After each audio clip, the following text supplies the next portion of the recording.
Viswanathan Anand learnt his first moves from his mother Sushila at the age of 7. He took his practice lessons in the chess clubs of the Philippines, where his father, K. Viswanathan, a railway engineer, was on deputation for some years. He won gold medals in the inter-school tournaments there.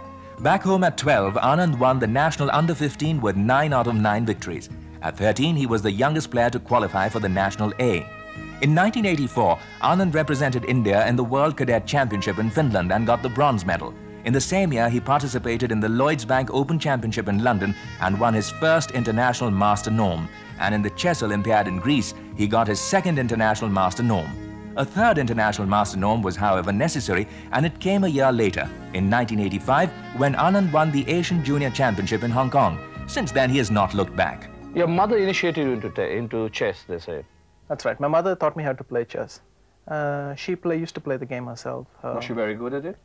She was quite good. She never got into clubs or got into competition. And I mean, she follows the game to a reasonable extent. And when I show her my game, she understands quite a bit of what's going on. Your father?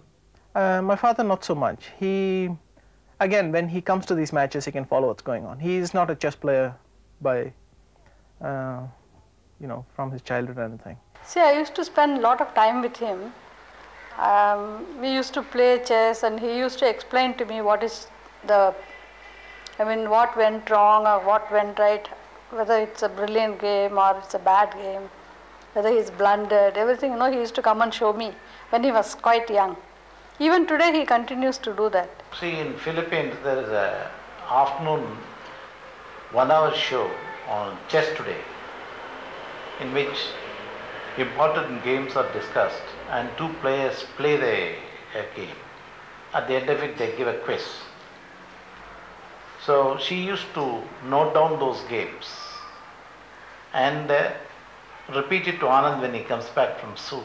And they used to spend a lot of time on analyzing those games and also analyzing the quiz.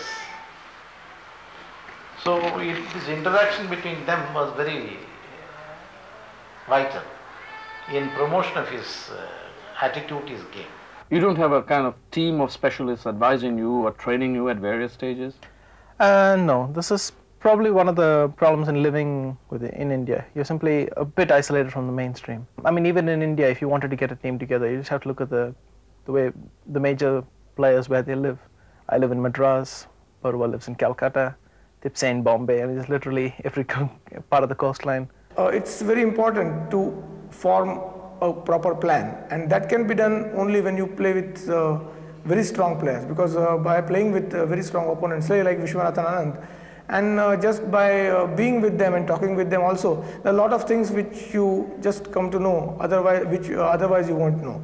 Like I remember now, I had a talk with Viswanathan Anand last month in December, in January, only for a few minutes, but I had some difficulties and I asked him, and what he told me was so convincing that I think if I get into those positions, I'll be able to play well in those positions. And the funny thing is that we didn't refer to any chessboard. I just asked him a particular question about a particular position without having a chessboard, and he just told me what would be the correct plan. But I think it is difficult to get these people, because most of the players are very busy and they have got their own schedules. I'm doing my own study at my house. That is the case with almost every Indian player. In India, it is very difficult for getting a partner.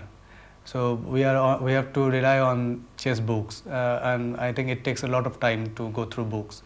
So chess computers are very much helpful. Have you ever had a trainer, even during your earlier years? No, I never used a trainer till I qualified for the candidates. After I qualified for the candidates, I figured I needed a trainer against, for these matches. And I had two trainers, Hellers and Van der Weel, for my match with Drev. And I worked with Gurevich for my match with Karpov. So that was the first time I really started working with trainers. In a way, it was a nice new experience, though, of course, I'd gone for my whole life without it. So you have an exceptional memory. That obviously means that you play a range of, let's say, openings, or you have a range of strategies which you would possibly bring into effect.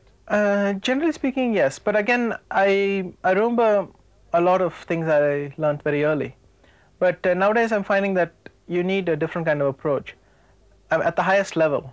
And what kind of approach is that? At the highest level, one of the problems you have I had initially, was playing all sorts of stuff, was often, there was very little you could surprise these people. These people were working on a lot, and they often anticipated a lot of surprises in advance. So a lot of, let's say, the bad openings I used to play, simply I had to leave them.